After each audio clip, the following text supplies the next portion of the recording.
Let's go. It's your man Mike Bowens. Listen, I'm amped. I'm charged. I'm just going to jump right into this. Listen, thank you for tuning into this message. I pray that inspire, encourage, and motivate somebody out there. This message I want to entitle is Put Your Vision Where You Can See It. Ooh, that's a bomb going on. Put your vision where you can see it. I'm currently in the middle of renovating my new headquarters space, which is actually in my basement of my new house.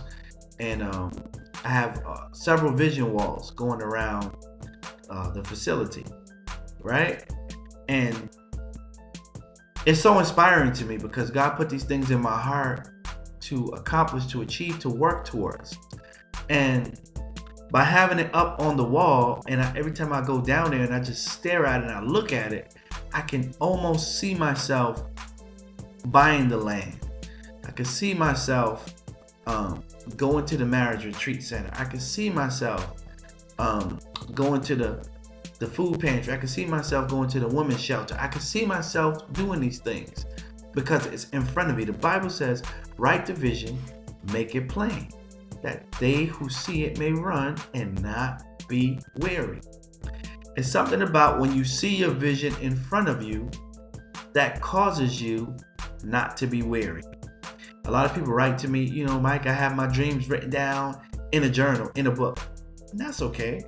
Listen, I'm not knocking your hustle. I'm saying you have that journal, but it's in a book, and that's good because you can always go back and look at it. I have that too. I have it on audio. I have a tape recorder. I put it on by my bed. I have books. But the next level to that is, or the combination of that is to get posters and maybe cut out pictures from magazines and tape them or glue them to that poster, or have someone draw it out, or me, I took the liberty and drew it myself, whatever I saw in my mind.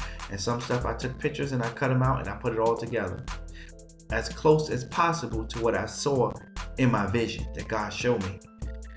And by doing so, it reignites the fire, because a lot of times you'll be going through something, right? Because that's how the enemy works. He works on your physical plane, right? Demonic spirits, demonic attacks work on your physical plane. What you can see, what you can taste, what you can feel, what's going on around you through people, your job, bills, right? Even it could be attacked to a person's body, right? Family members passing, things of that nature. Those things can shake, right? Those things can shake.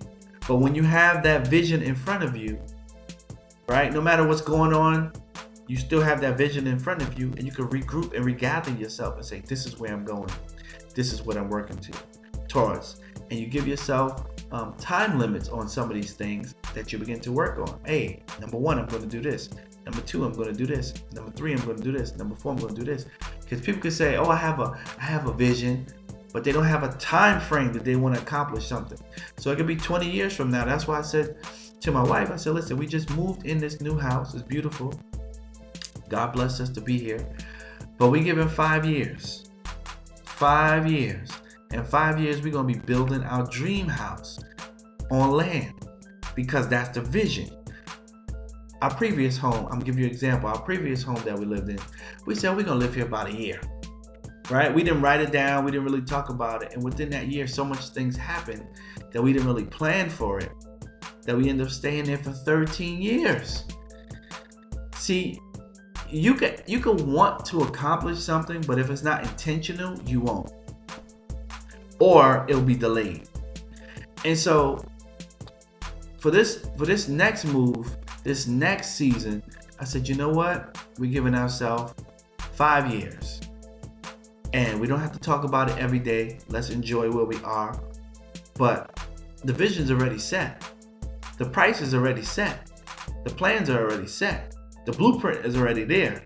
We're just going to scope around over time exactly and pray about exactly where we want to live and purchase the land and so forth and so on. But you got to put your vision where you can see it. Because in life, there's going to be things that's going to punch you in the face. It's going to hit you so hard that you're not going to know whether you're coming or going. It could be a death of a loved one. It could be a loss of a job, or shutdown of a business, or a sickness, whatever. It could be something that could rock your world to the point where you don't know where you're coming or going. You don't know whether this is a reality or a dream. But by you having that vision up in front of you, you're able to see that, and you're able to say, okay, woo, shake myself out of that. And you're able to pray yourself through it, cry if you have to, but you're able to see what you want to accomplish. You're able to see the goals that you want to achieve. You're able to see where God's taking you. You're able to see the things that you want to have performed in your life. And I'll say this again, you will never hit a target that you are not aiming to hit. You will never hit a target that you're aiming to hit. That's a bomb going off. Boom! You'll never hit that target because you're not aiming for it. And you got to be intentional with what you want to accomplish and what you want to achieve, because time waits for no man. You ever seen those sand clocks? And time, you turn it upside down, the time is just moving. And you don't know when it's your time to leave from here. Even though a lot of people are hoping and wishing that they leave from here, which is crazy to me, and its thought, within my mind and my thought process. But put your vision up where you can see it, because by doing so, it will invigorate you. It will give you a charge. It will give you life. And it doesn't matter what a hater say. It doesn't matter what a hater thinks. It doesn't matter, because that vision is going to speak to you. You know, everything speaks to you. That's why you want to live in the best neighborhood you possibly can, because the trees, they speak to you. Everything has a voice. Oh, we getting somewhere now. Everything has a voice. You smell a cologne or you smell a perfume, you say, ooh, that smells good. It's talking to your senses.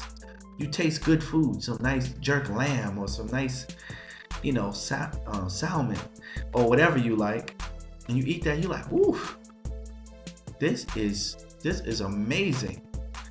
And you like, it's not saying words to you that you can hear with these ears, but you still hear it, because everything has a voice. You go to a nice hotel and you walk through that place, or you go to a nice area. Ooh, it's nice here. It's beautiful here. Or if something smells really bad, ooh, that stinks. It's talking to you, saying, I stink. Likewise, when you have their vision and you put it up in front of you, right? It's talking to you. It's showing you what your future could be like. It's showing you your dreams are attainable. It's showing you how awesome and how amazing this future that God has for you, and that your life is worth living. Listen, this will help cancel suicidal thoughts. Suicidal thoughts really come because people don't see a reason for living. People don't see why God has them here in the first place. Why am I here? I don't have a reason for living anyway. I should just die. Right? And that's how the devil will work you. He'll work his plan to speak into you, right? Mentally, to speak to you that you shouldn't live because you have nothing worth living for. But when you have this vision wall up in front of you, God is speaking to you through that vision wall. He's speaking to you through the visions and saying you should live. This is why you got to take care of your body. This is why you got to exercise. This is why you got to eat right. This is why you got to get the proper rest. This is why you got to work towards your dream. This is why you can't shop and spend all your money. This is why, because your vision is speaking to you, and it gives you restraint. The vision that God put in front of you, that you put in front of you, will give you restraint. It will cause you to say, I'm not going shopping right now because I'm going to put this money into my goal. I'm going to put this money into my vision. No, I'm not going out to eat. I'm going to stay home and cook some meals because this vision that I have in front of me needs the money that I have to put it into it. But some people are trying to escape their reality so bad that that's why they shop. That's why they eat out all the time. That's why they want to go places on vacation, because they don't like where they live. They don't like their circumstances. But instead of escaping into their vision, I'm going somewhere with this, until they escape into their vision and not just in a temporary moment physically. See, physically, I could go to a nice hotel. Physically, I could go to another country and go on the beach for a few days, but I still must come back to my reality. And if I don't like my reality that I'm living, Me going away for a few days is not going to change that. Yeah, you may feel better at first. And see, for me, I feel worse. Some people are like, oh, I feel better when I do that. For me, I feel worse because I'm like, dang, I'm going to this nice place and it's like a mirage. And if I'm coming back to a house that I don't want to live in, please let me help change where I live, and then I could go somewhere else, because when I go back, I'm happy where I live, right? That's just the way I see it. Everybody don't see things the same way, and that's okay. That's why we're all individuals. But what I'm saying is, by you having that vision up in front of you, you're able to shape and craft your life exactly what you want it to be, as opposed to que sera, sera, whatever will be, will be. Your life will go however the wind blows. However the wind blows, is what you're going to do, is what you're going to allow. I hope this message inspire, encourage somebody to grab life by the horns and put your vision where you can see it, that you can become, do, and live all that God has put for you to do and be on this earth. This is your man, Mike Bowens. I'm signing off. Until next time, saying, be blessed.